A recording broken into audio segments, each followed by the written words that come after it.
He says, no quilt shop hopping in Hawaii. There was not, because right, I flew into Kauai and flew right out. So they just didn't have that island is just much more isolated than I ever anticipated.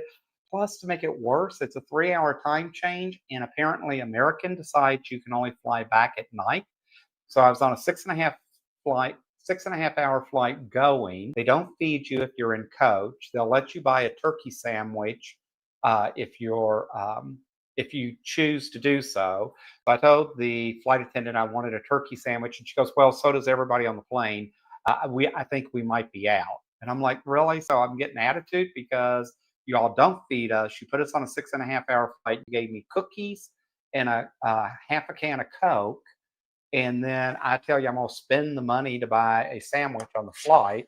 So I did learn my lesson. I will never fly American to Hawaii again. I ended up taking because again, they only have red eyes coming back to the mainland.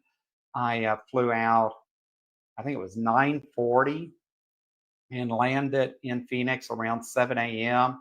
I think I slept maybe an hour total.